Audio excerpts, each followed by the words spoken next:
Hi everybody. I hope you're having a great day today. Ever since my last video, Older Woman, Younger Man, I've had a lot of people ask me, how did we do it? How do we have such a happy marriage? So I really thought about it and tried to come up with reasons why.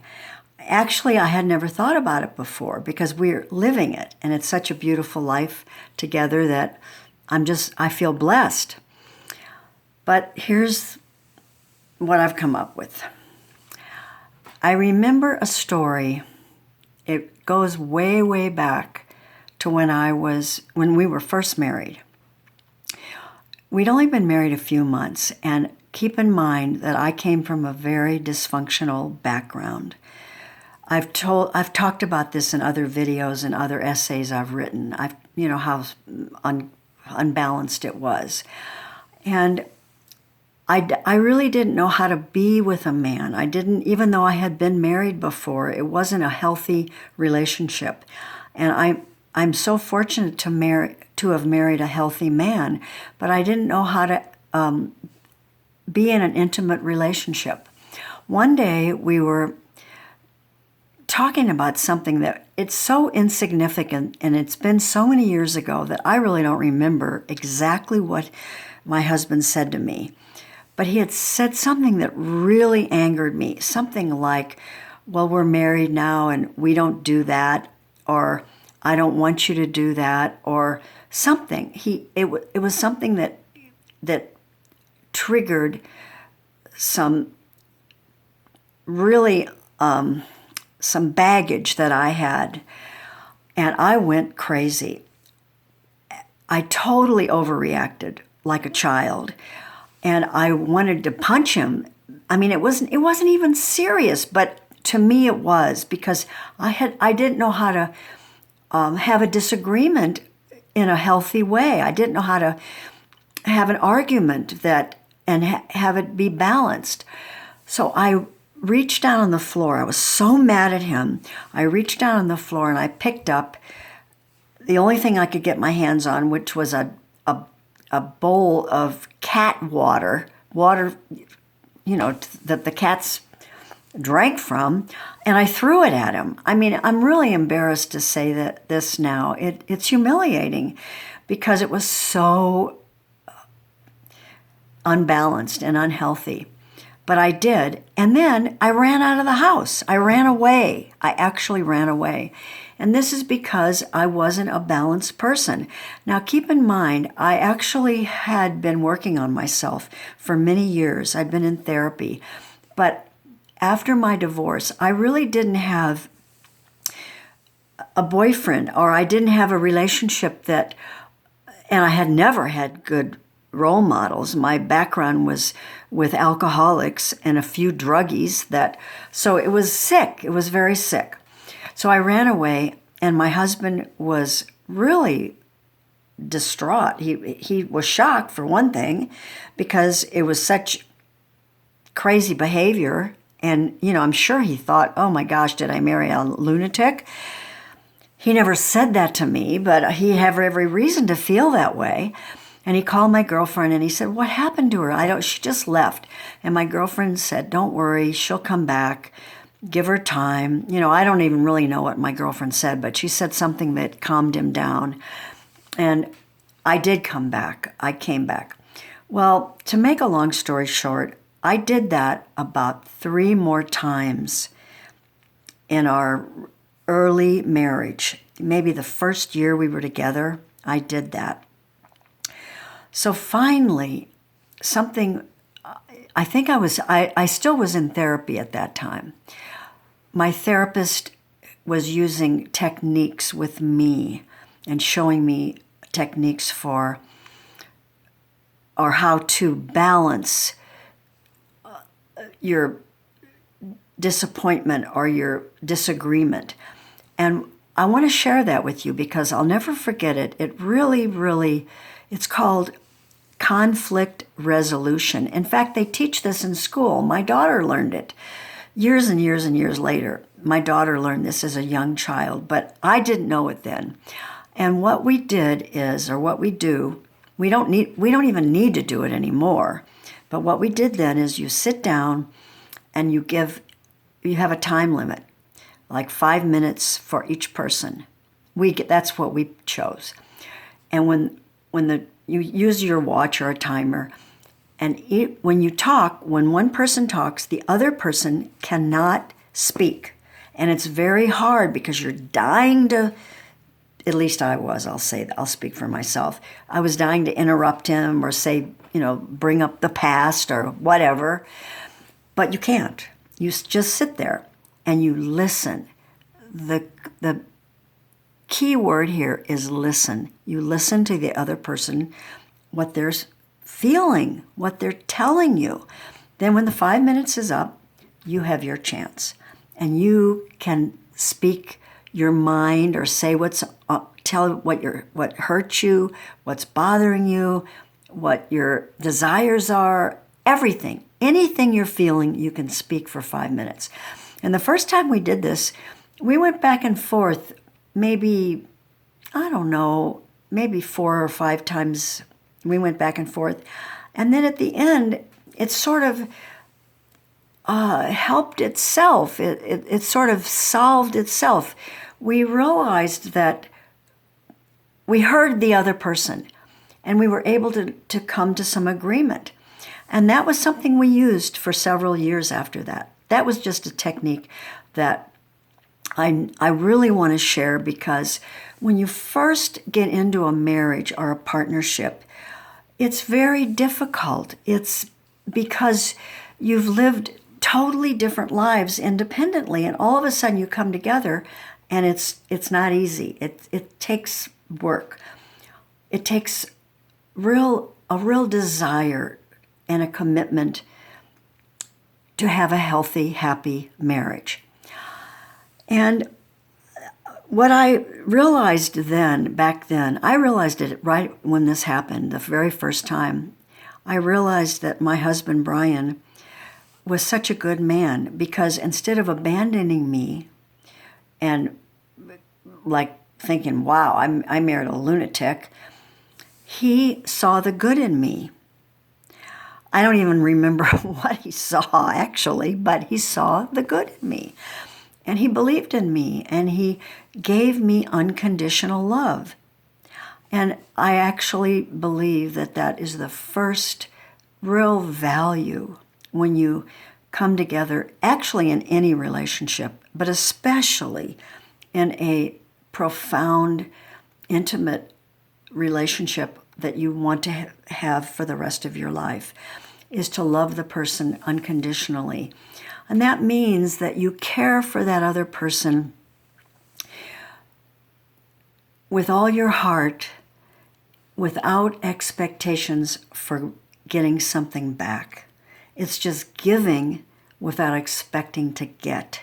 You're going to get it anyway. And if you both do this for each other, if you both give 110% or more, and sometimes you have to give 150%, you'll see how magnificent that is and how balanced that is. And then, of course, you have to trust the person. You have to pay attention. Are they honest? And when you're first together, hopefully red flags won't even come up. Hopefully you've married this person that you've given it time. By the way, this is just my opinion. I feel like it's really important not to rush into a long-term relationship or a commitment of a marriage or a partnership that you want forever. Take your time, especially young people. Oh my gosh, I didn't marry my husband until I was 45, but I know ours is really, really, really unusual, because he's 19 years younger than I am, he was 26 when we married and I was 45. But for any relationship, take your time. We lived together for a year before we were married, and that's when we discovered a lot. We were able to balance a lot of things before we got married. And then, of course, your faithfulness, how important is that, and to be faithful to your partner, where you feel safe and secure that you can trust them. It's just, in my opinion, the utmost of importance. And then be able to forgive. When someone does make a mistake, or if they act childish, if their past comes up, some of their old baggage, and they do something silly or that bothers you, be willing to empathize with them. Be a little birdie and go outside of the relationship and look down in and divorce yourself from the situation and see how they're feeling. Have empathy. Empathy is a wonderful quality to always have for anybody, not just your partner. And then another very important thing is to communicate from your heart. Always try to come from your heart. It's not easy to do because, we're brought up and we're taught to come from our brain, our head. We think this is right. We think, go with your gut feeling, your heart. It come from a loving place. You'll never go wrong when you do that. Now, the other part of having a wonderful marriage kind of embarrasses me a little because I feel it's the sexual part of our life. It's where the romance and the touching and that's very, very important. And my husband brought that up to me one day when I was asking him about what he thought, kept us together. And he said, well, we do touch each other a lot. It's true, we do. It's just, we love it. It's in passing, in conversation, all the time. We'll have our hands on each other. We still hold hands when we walk, and we've been married 30 years. And I know everybody's different. I'm only speaking for myself. But for us, that connection of touching is just wonderful. And as far as sex, I'm not Dr. Ruth. In fact, this has always been hard for me to talk about because I think everybody's sexual life is their personal, private experience. But I will say this. It's very helpful to respect your partner, to have good conversations, honest and true conversations about what you want. What are your needs? Everybody's needs aren't exactly alike. So you need to balance them. I mean, it helps to balance them. Hear your partner out, and then you speak. What do you want to do? There's some things some people just don't want to do. And some people are more kinky than others. Some people are they're colder. That isn't a good word, cold. They're more reserved, let's put it that way. But that doesn't mean they don't love you or you don't love each other. So talk about it, have communication about it, and be willing to take risks. I really suggest that. At least it's worked for us. And another very important thing as you go on in a marriage is you will have all of us do. We have tragedies, we'll have emergencies.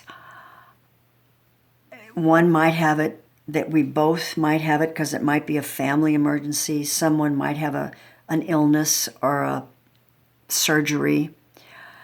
I can't tell you how many times my husband has helped me with emergencies. I've been hit by a car. I've had a hip replacement. I've had a blood clot in my lungs. I recently had spinal surgery. He has helped me like a nurse. And this guy, my husband, is very macho. And before my last surgery, I was really scared because for 10 days I had to have 24-hour care, and my health insurance didn't pay for a rehab center. And I asked him, I really was afraid. I just thought, how am I going to get through this? Because spinal surgery is very serious. And I didn't want to be paralyzed or something to go wrong. and I couldn't go to a rehab center. And I asked him, I said, you're not a very nursey person, or I don't even know what the word was. I said nurturing, and he said, you're right, I'm not. He said, but I have a goal. And he said, my goal is that you are completely pain-free and that you're back to your old self and that this is a success. I have a goal, so I'm willing to do anything. Well, willing to do anything was a lot. And the man came through for 10 days.